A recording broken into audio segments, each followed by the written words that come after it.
కొప్పర్తి కథావాహిని శ్రోతలకు స్వాగతం.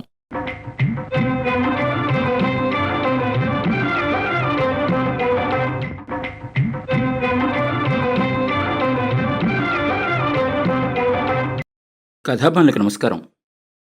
ఈ వారం మనం వినబోయే కథ అరుణ సంధ్య.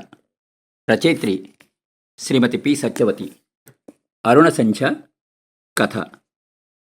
తెల్లని దూదీపింజ మబ్బులు అరుణిమలో కరిగిపోవడం, పడమటి ఆకాశమంతా గాయపడిన హృదయంలాగా అయిపోవడం, ఆ పైన చీకటి ముసురుకు రావడం చూస్తూ కూర్చుంది అరుంధతి. అంతలోనే కరిగిపోయిన అన్ని రంగుల్ని చూసి ఆశ్చర్యపడింది. అక్కడ జరుగుతున్న చర్చ ఆమె చెవిన వినపడుతూనే ఉంది. ఎవరి అభిప్రాయాలు వాళ్ళు ఖచ్చితంగా చెప్పడానికి వెనుకాడటం లేదు. అరుంధతిని ఎవరూ ఆమె అభిప్రాయం అడగలేదు. అడిగితే ఏముంది చెప్పడానికి? మన పెద్దవాళ్ళు అమెరికాలో ఏమనలేరు, ఆ జీవితం వేరు, అక్కడ మీకేం తోచదు, మీరెక్కడుంటేనే సుఖంగా ఉంటుంది అన్నాడు రవి. అమ్మ చాలా అలసిపోయింది, కొన్నాళ్ళు తీసుకెళ్ళి నా దగ్గర ఉంచుకుందాం అనుకుంటున్నాను అన్నది కరుణ. పిచ్చిగా మాట్లాడుకు, ఈ వయసులో వాళ్ళిద్దరూ ఒకచోట ఉండడం ధర్మం. ఇక్కడ ఆయన ఒక్కడే ఎలా ఉంటాడు? వేళకి మందు, సరైన భోజనం, ఇదంతా ఎవరు చూస్తారు? తీసుకెళ్తే ఇద్దరిని తీసుకెళ్ళు, కొంచెం పెద్దలు తీసుకో, ఈ ఇల్లు అద్దెకిచ్చేయి అన్నాడు రవి. నా కష్టార్జితంతో ఇల్లు కట్టుకుని నేనిక్కడే ఉంటాను, నేనెవరింట్లోనూ ఉండను. ఉంటే కొడుకు దగ్గర ఉండాలి, లేకపోతే నా ఇంట్లో ఉండాలి. నేను కరుణ దగ్గర ఉన్నా ఏంటి అని కోపంగా అరిచినంత పనిచేశాడు సూర్యనారాయణ. అదేమిటండి, కరుణ మీ కూతురు కాదా? రవెంతో కరుణ అంత కాదా మీకు అన్నాడు మోహన్. అవన్నీ తీసిపడేవే, ఉన్న ధర్మం చెప్పాను నేను. నా తల్లిదండ్రులు వృద్ధాప్యంలో నా దగ్గర ఉంచుకున్నాను. మా ఆవిడ వాళ్ళకి సేవ చేసింది, అది ధర్మం. ఇప్పుడు నాకు ఒక ఇల్లు ఉంది కనుక నా ఇంట్లో నేనుంటాను, కూతురు దగ్గర ఉండడం ధర్మం కాదు అన్నాడు సూర్యనారాయణ. అరుంధతికి నవ్వొచ్చింది. ధర్మపన్నాలు చెబుతున్నాడు సూర్యనారాయణ అనుకుని లత అరుంధతి వైపు చూస్తోంది. పెదవిప్పి ఒక్క మాట మాట్లాడని ఆ ఇల్లాలిని చూసి ఆశ్చర్యపడింది. రవిని పెళ్లి చేసుకున్నాకొచ్చి ఇక్కడ ఉండడం ఇదే ప్రథమం. అరుంధతి గురించి కానీ సూర్యనారాయణ గురించి కానీ రవి ఆమెతో ఎక్కువగా ఏం చెప్పలేదు. ఈ 10 రోజుల నుంచి ఆమె అరుంధతిని చాలా నిశితంగా పరిశీలిస్తోంది. మావగారిని కూడా తీసుకుపోదాం కరుణ అన్నాడు మోహన్. నేను రానని ఇందాకే చెప్పాను, ఎవరి పంచలో ఉండాల్సిన అవసరం నాకు లేదు అన్నాడు సూర్యనారాయణ చిరాకు పడిపోయి. నువ్వు మాట్లాడవేంటమ్మా అన్నాడు రవి కొంచెం అసహనంగా. నాకు మాట్లాడడానికి ఏం లేదు అంది అరుంధతి చాలా నిర్లిప్తంగా. ఆవిడ తరఫున కూతుర్ని పెట్టుకుంది కదా, ఇంకా మాట్లాడే అవసరం ఏముంటుంది? చేసేదంతా చేసి ఏమీ ఎరగనట్టు కూర్చుంటుంది అంటున్నాడు సూర్యనారాయణ. ఇందులో అమ్మ ప్రమేయం ఏం లేదు నాన్న, నేనే అన్నాను అంది కరుణ. ఆవిడ ప్రమేయం ఎందులోనూ ఉండదు, తమాషా చూస్తూ కూర్చుంటుంది. ఈ వయసులో మీ నాన్న నేను ఒకచోటే ఉండాలి, మేము ఇక్కడే ఉంటాం అని అనొచ్చు కదా, అనదు. నా కుటుంబం కోసం నేనెంత కష్టపడ్డానో నాకు తెలుసు. ఒక్క రెక్క మీద మీ అందరినీ ఇంత వాళ్ళం చేశాను, ఎవ్వరికీ కృతజ్ఞత లేదు అన్నాడు సూర్యనారాయణ. అరుంధతి లేచి వంటగదిలోకి వచ్చింది. అలాగే వాదించుకొని తనకేం, తను తీసుకునే నిర్ణయం ఏదో తీసేసుకుంది. జీవితంలో తనంతట తాను తీసుకున్న మొదటి నిర్ణయం, బహుశా చివరి నిర్ణయం కూడా. భోజనాల వేళ వాదోపవాదాలు, ప్రణాళికలు, అంచనాలు జరుగుతూనే ఉన్నాయి. భోజనం దగ్గర కూరలో ఉప్పు ఎక్కువైందని పెద్ద యుద్ధం లేవదీశాడు సూర్యనారాయణ. ఆ కోపం అంతా అరుంధతి తనని సమర్థిస్తూ మాట్లాడలేదనే విషయం లతకు కూడా అర్థమైంది. ఇన్ని ఐటమ్స్ ఉన్నాయి కదా, ఆ కూర వదిలేసి తినండి అన్నది లత అసహనంగా. జీవితం అంతా ఈవిడితో ఇలానే సరిపెట్టుకుంటూ బతికానమ్మా అన్నాడాయన. తనంత నోరు పారేసుకుంటున్నా అరుంధతి పెదవి విప్పలేదు. మీ అమ్మ చాలా చిత్రమైన మనిషి, చాలా డిటాచ్డ్గా ఉన్నట్టుగా ఉంటుంది. అసలు ఇంటికి చెందనట్టు ఎక్కడి నుంచో వచ్చి 10 రోజులు మీకు సాయం చేయడానికి వెళ్ళడానికి ఉంటున్నట్టుగా ఉంటుంది అంది లత వారం రోజుల నాడు రవితో. ఆవిడంతే, ఎప్పుడూ ఏమీ పట్టించుకోదు, దేని మీద శ్రద్ధ కూడా లేదు, తన ఆరోగ్యం గురించే లేదు. ఏదైనా వచ్చినప్పుడు ఆయన చేత చీవాట్లు తిని డాక్టర్ దగ్గరికి పరిగెడుతుంది అన్నాడు రవి.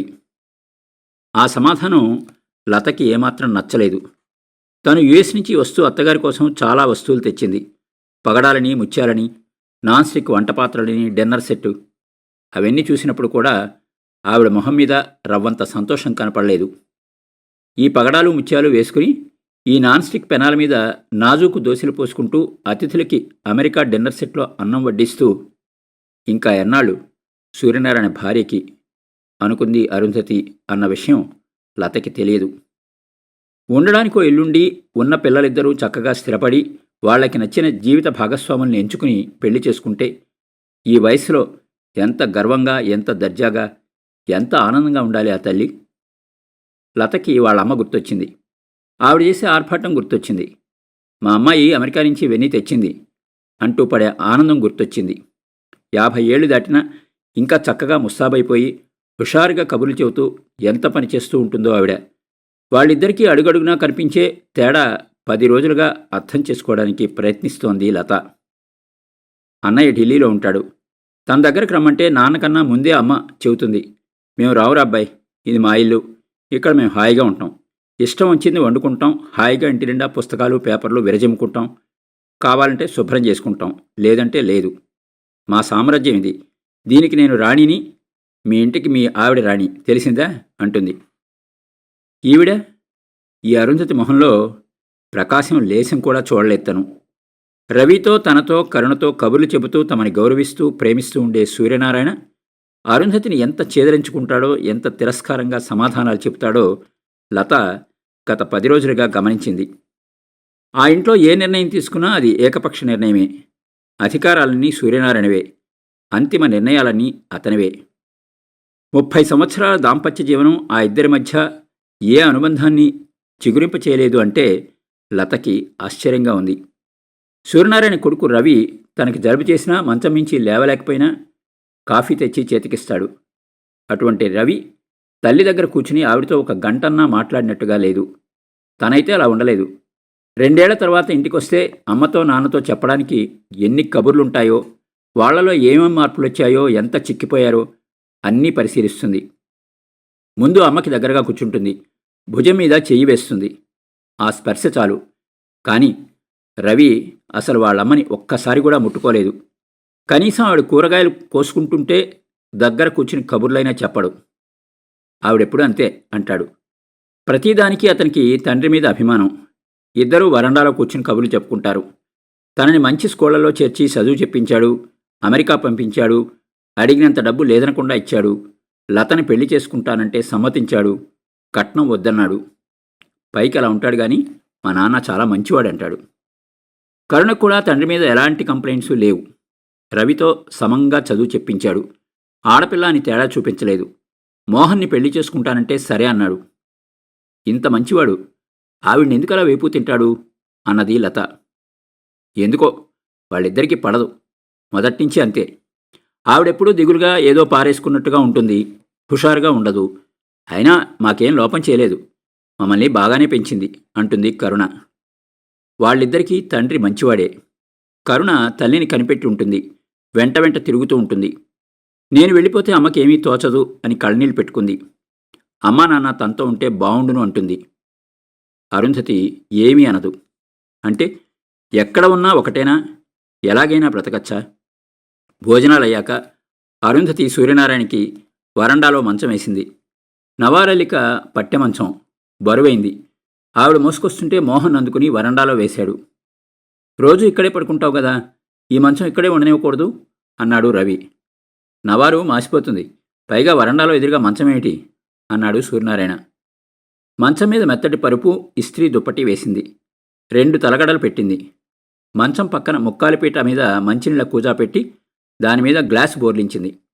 అతను రోజు వేసుకునే నిద్రమాత్ర స్ట్రిప్ నుంచి తీసి చేతిలో పెట్టి గ్లాసులోకి నీళ్లు వంపించింది. దొరకునా ఇటువంటి సేవ? అరుంధతి చిన్నగా నవ్వుకుని లోపలికొచ్చింది. అరుంధతి తనని విడిచిపెట్టి ఎక్కడికెళ్తుంది అనుకుని హాయిగా నిద్రలోకి జారాడు సూర్యనారాయణ.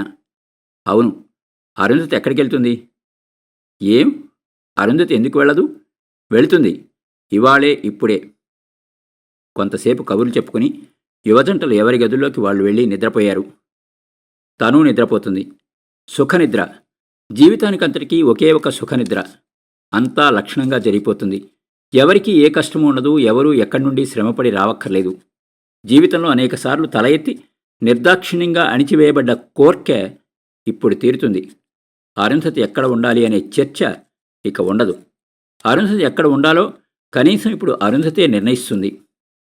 అరుంధతి గదిలోకొచ్చి కిటికీ తలుపులు తీసింది. చల్లని గాలి శరీరాన్ని తాకింది. శరీరమే కదా ఇప్పుడున్నది. ఇదే కదా ఇప్పుడు భారమైపోయింది. లైట్ వేసి గోడకి ఉన్న పెళ్లి ఫోటో చూసింది. 30 ఏళ్ల నాటి మాసిపోయిన ఫోటో. అయినా అందులో దేదీప్యమానంగా వెలిగిపోతున్న తన మొహం బరువైన పూలదండలో నుంచి చందమామలా ఉన్నది. స్వచ్ఛంగా తళతళ్లాడే కళ్ళు 30 సంవత్సరాల చరిత్రలో మర్చిపోలేనివి, చిరకాలం గుర్తుపెట్టుకోదగ్గవి, మధురమైన అనుభవాలు ఏమున్నాయి? మధుర అనుభవాలా? అనుభవాలున్నాయి. ఎందుకిప్పుడు తలుచుకోవడం? పెళ్లి ఫోటో పక్కనున్న దేవుడి పటానికి నమస్కారం చేసింది. పరుపు కింద పెట్టిన బీరువా తాళం చెవుల కోసం చూసింది. అవక్కడ లేవు. కంగారుగా నాలుగు మూలలా వెతికింది. ఎక్కడా లేవు. పరుపెత్తి నేల మీద పడేసి దుప్పటి దులిపింది. లేవు. ఆఖరికి ఇప్పుడు కూడా దేవుడికి తను సుఖపడడం ఇష్టం లేదన్నమాట. వీల్లేదు. తాళం చెవులు వెతికి పట్టుకోవాలి. ఈ తాళం చెవులు సూర్యనారాయణకి అక్కర్లేదు. తన బీరువాలో తన చీరలు తప్ప ఏం లేవు. డబ్బు, డాక్యుమెంట్లు, వెండి, బంగారం అతని బీరువాలోనే ఉంటాయి.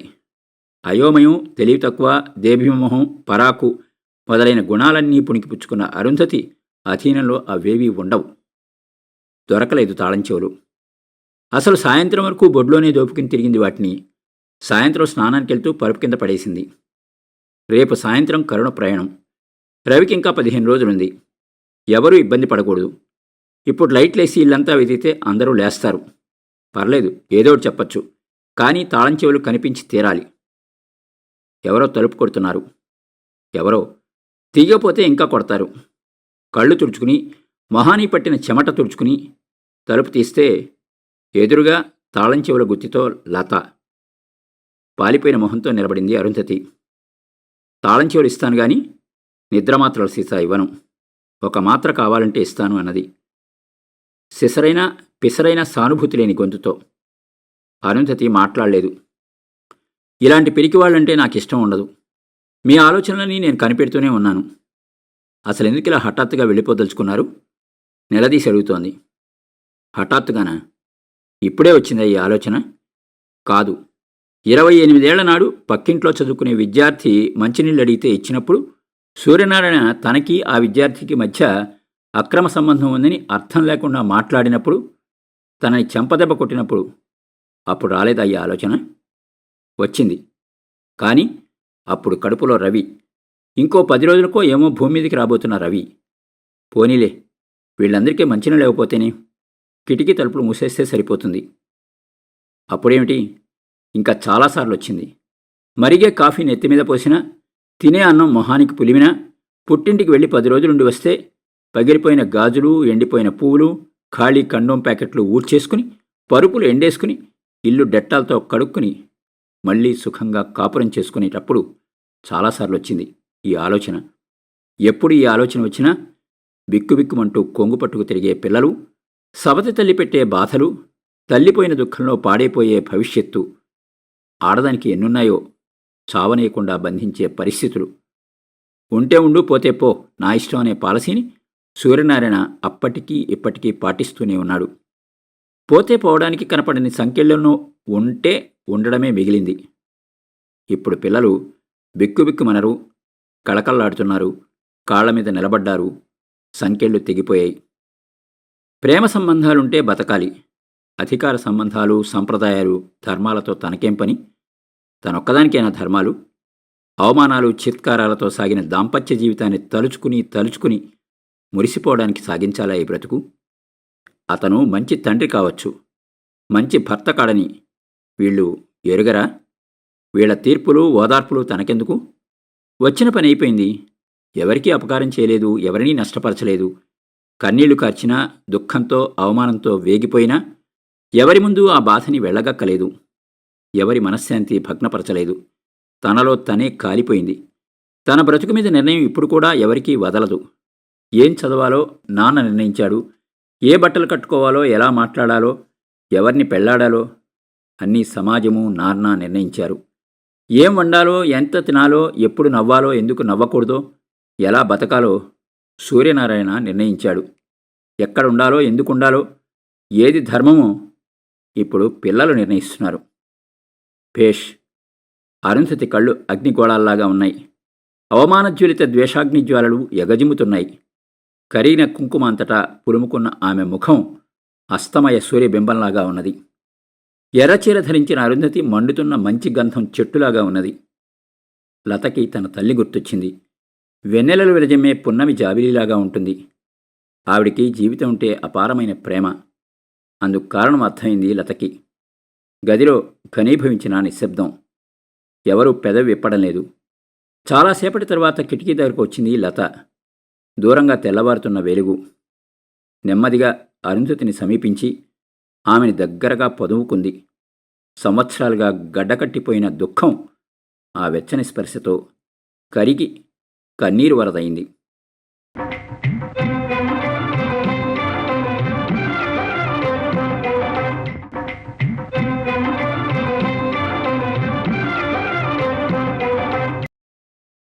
విన్నారు కదండి, పి సత్యవతి గారి కథ అరుణ సంధ్య. ఈ కథ ఆహ్వానం మాసపత్రికలో ఆగస్టు 1994లో మొదటిసారి ప్రచురించబడింది. మరో మంచి కథతో మళ్ళీ కలుద్దాం. అంతవరకు సెలవు. మీ కొప్పర్తి రాంబాబు, విశ్రాంతి ఉద్యోగి, ఇండియన్ బ్యాంక్, విజయవాడ.